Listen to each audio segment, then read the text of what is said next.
Today I'm going to be going over Chapter 2, which is titled Epistemic Ignorance, Cognitive Dysfunction, and Motivated Irrationality. These terms and these ideas help us better understand the idea of white ignorance and why it surrounds us.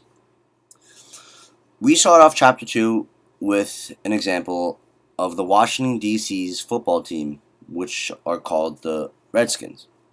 Now, if you don't know, the Redskins is a term used back in the day for Native Americans that is very similar to using the N-word today, comparing them to black people. And either way you look at it, it's a disrespectful term, and people believe that Washington, D.C. should change the name of their team. However, the coach and a lot of other people defend that the name is just a name.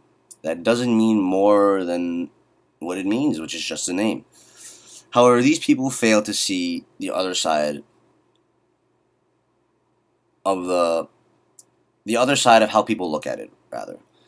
They fail to see that it can be hurtful, it's racist, and it's just overall the name could be changed, and it probably should be. However, the team and those people who argue that it's okay to have it because it's, like I said, just a name. Now, we ask this question of what makes them hold on to the name so dear? Why must they have the name? Why are they so against changing it?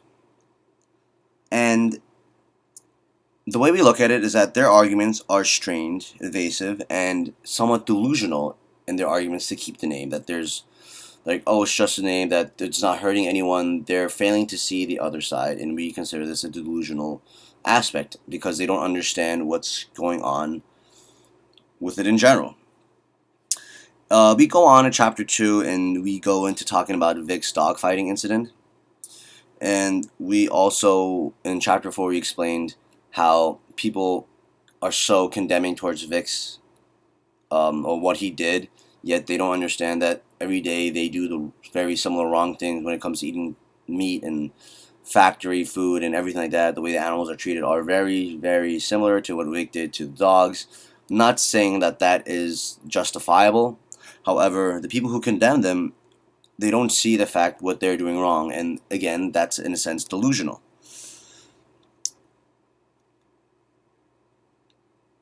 And this all comes down to the idea of cognitive dysfunction. Cognitive dysfunction, I want to say, is when something goes unseen and you don't understand it, you don't see that it's right in front of you. And cognitive dysfunction usually goes that is usually unseen by the people who employ it, as stated in the text. Meaning that people who actually kind of are the problem of racism, they don't see that they are the problem. And especially they don't see the issue behind it, even though they're the ones doing it considerably. So the way we look at it is that cognitive dysfunction is a source of identity. And white ignorance, in turn, turns to self-deception. And self-deception is another concept we explore in Chapter 2. Self-deception allows the deceived to believe a proposition that, I want to say that it makes you believe something that's not there. So I want to say that self-deception is you believe something, although everything that is in front of you does not support what you believe. So you, in a sense, are just telling yourself that this is right, even though everything else in front of you and everything else around you is quite the contrary and disagrees with what you're thinking. And the question we explore after is, how are people able to consistently do the wrong thing while thinking they're doing the right thing? And that's a question that also confused me to begin with. And Mills explains this in two aspects. He says it's evasion and self-deception. And that comes from the form of weakness of will. And the weakness of will and self-deception are very similar because they go hand in hand, and one cannot exist without the other. So I want to say that the team Washington, they display signs of self-deception when they believe that the name Redskins does not hurt or offend anyone else around them, and they do not see a justified reason for them to change it. They're self-deceiving in themselves, and the weakness of will to understand others, it's what makes them ultimately be blind to the other aspects of what people believe. Their defense in wanting to keep the name is very dismal. Again, almost delusional, as stated in the text multiple times. Delusional seems to be a very ongoing trend, that delusion is just like something you don't understand that's right in front of you, and you just like make up your own ideas based on what you believe to be true. And basically we ask, how can someone believe one thing and not believe the other? So what it says in the text, how can one intend to act contrary to another intent and actually be deemed it aware of the deceiving? And what he means by that is, how can someone do something, be aware of what they're doing is wrong, and yet do it anyway? We explore again cognitive dysfunction, explains a lot of these ideas, and we go into the idea of acrasia. Acrasia is a weakness that impairs decision making and makes one vulnerable to pathos. So again, acrasia is the idea that you are weak-willed, and your weak will impairs you to make the right decision. And the entire chapter goes on to explain why we make decisions, how we can make decisions even though we know they're wrong, and how we do make decisions based on what's in front of us, and how our desires and everything else in tune correlates to the end result. Davidson likes to say that there are two types of judgments. There's conditional prima facie judgment. Is it desirable for reason? And the reason is the reason you chose that. An unconditional call-out judgment is another type of judgment that's also desirable and helps us understand why people make the decisions they make. Then after, we go into the idea of incontinence. Incontinence is an aging having failed to resolve to do the act judged better, ends up committing another act supported by less or insufficient evidence, which is potently irrational. The idea is, we don't understand why humans make the decisions they make, even though they're wrong, and the thought process of coming to that conclusion is irrational. The reason we do things, even though we know we shouldn't do them, is something humans have been not able to understand for a very long time. Knowing something is wrong should automatically make you not want to do that or make the rational choice. However, there is a disconnect somewhere in the line of thinking where our desires and our motivations and our intents are disrupted by something that causes us to choose the wrong thing. And I wouldn't say it's necessarily wrong, it's just the irrational choice that our way of thinking concludes. It all starts with the desires, and then there's irrational evaluation, and it goes into intentions and then eventually actions. Somewhere between the desires and intentions, there's a disconnect of how our brain functions with what should actually happen. So he gives an example of before, especially in class, he gave an example about how people smoke even though they know it's bad for them. However, they choose to do it regardless because we don't know why. I mean, there are obviously types of reasons, desires, nicotine's addicting, they like to do it, they think it's cool, blah, blah, blah. But all these overall should not overweigh the fact that it's bad for you and is risk to your health. However, many people do it anyway. And this is the idea of, I would like to say, this is the idea of incontinence, is making a decision even though you know it's the wrong one, and when all the evidence is in front of you, you still seem to neglect, or you do acknowledge it, however, you don't think it's relevant enough, or it doesn't affect the outcome as much as it should have. So we go on these ideas about exploring the ideas of incontinence and how people make decisions on certain things they do in life and why and how they can make the wrong decisions even though they're faced with the right decision that is right in front of them.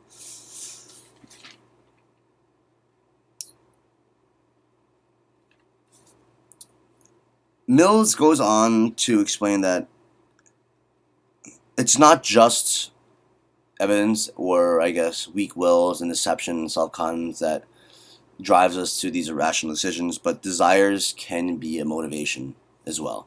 Desires can motivate us to do things that we normally would not do, and desires are very powerful. Mills goes on to explain that there are negative misinterpretations, positive misinterpretations, selective focusing and attending, and selective evidence. Altogether, these are ways of that how humans look past what's right in front of them, dismiss evidence, or take in evidence that is not there, or formulate their own ways of thinking just because they're so set on the desire. The desire is almost a blindness that people aren't able to get their brains around and understand truly what's in front of them. It's like the idea of love, as we explained that Catherine, how she feels, she has feelings for this one girl, however, the other one does not have those feelings back, and everything that is displayed by that one girl shows that she does not have feelings for her. However, the one person thinks to themselves that everything they do does push towards the idea that she does maybe like them. And this is all a delusion and all what these misinterpretations and motivations cause. Because obviously, in the end of the day, she wants someone to like her and she wants this person to be with him. However, that does not mean that that's what's going to happen. And they make all these, I guess, us humans, we make all these, I want to say, yes, delusions, but they're calculated delusions, and where we think this, we overthink that, we dismiss what's right in front of us, and we look ahead into something we want to see, even though it may not be there. And that's the idea that Mills tries to illustrate, that we have misinterpretations due to our desires, and our desires lead us to make decisions we do every day. And the basic what he says is evidence only matters in so far as it means something in a larger scheme. But what he means by that is you only see something that you want to see. You only see something that's going to benefit your idea of thinking as it's already going.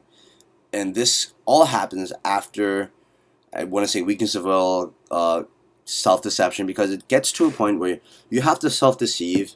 And to self-deceive, you need to misinterpret something. There is that disconnection, like I said, in the beginning between the desires, the intention, and the action.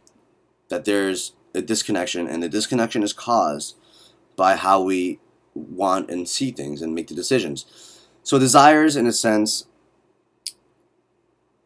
cause us to only look at things the way we want to. And all this together comes back to the idea of racism and social caste systems. How people are unable to see that racism is not only wrong, but that people who cause racism don't always see that it's wrong. And they're usually the ones that are the factor of racism. They're the ones causing it, and yet they're the ones who don't see it, which is technically the problem, because those are the people who should be the ones.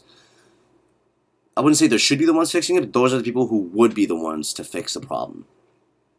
So all this ignorance and self-deception and weakness of will and cognitive dysfunction and epistemic blindness all relate to why people are racist, why the Redskins coach does not want to change the name of the football team, why people condemn Vic on their own doings, because even though they do the same things themselves, this all comes in together to tie that the urban philosophical dilemma we have as a nation is we don't see the wrong that we do, and even if we do, we continue to do it anyway for reasons that we are trying to explore in this chapter.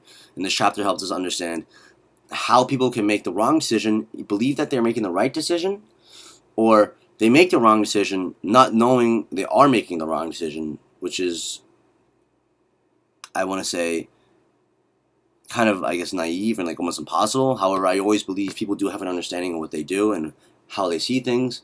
Although most of the time, I believe it's also true that some people just don't understand and they don't see what's in front of them, and they're almost oblivious to facts. And that's what I would like to believe that Chapter 2 wants to install into us, that we have to recognize that the people who are the problem, they don't see the problem.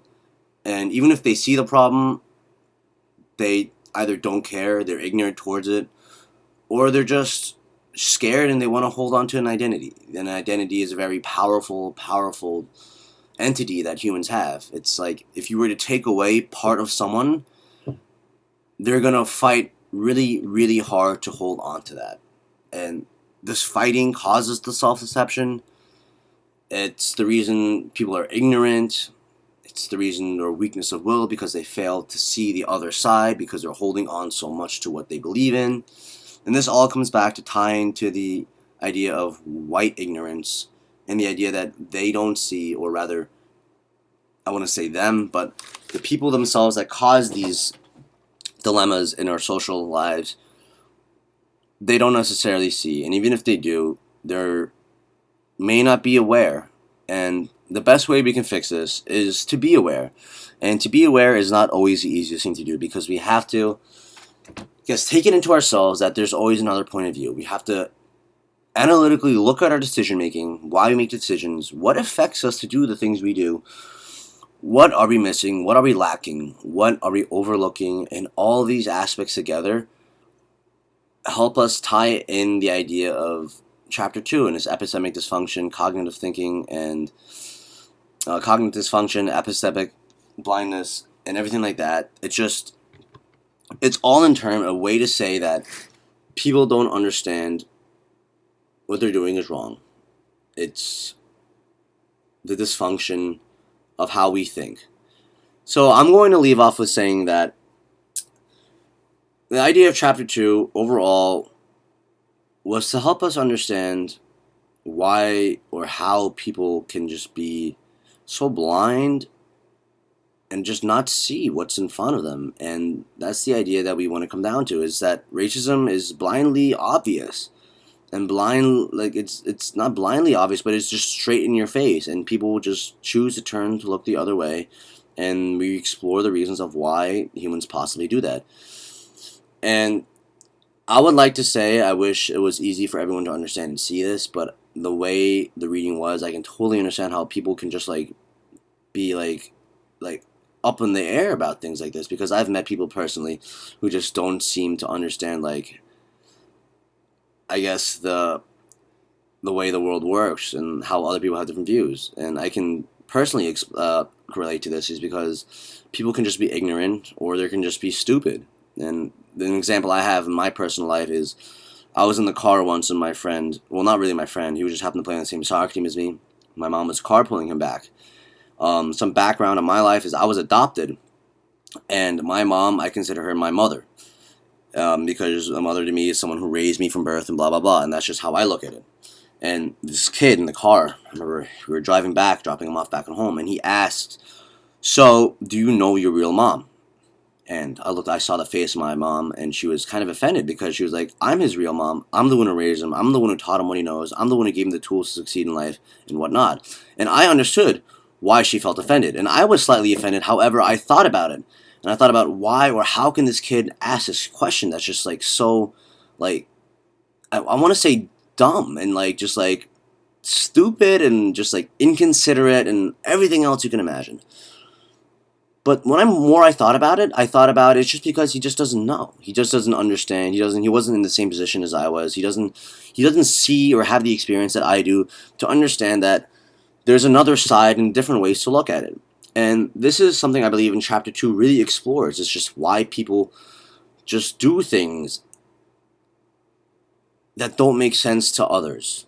And that's what I want to leave it off with. This chapter explores why people do things that don't make sense to the rational human being, why the irrational choices are there, and how they come to be.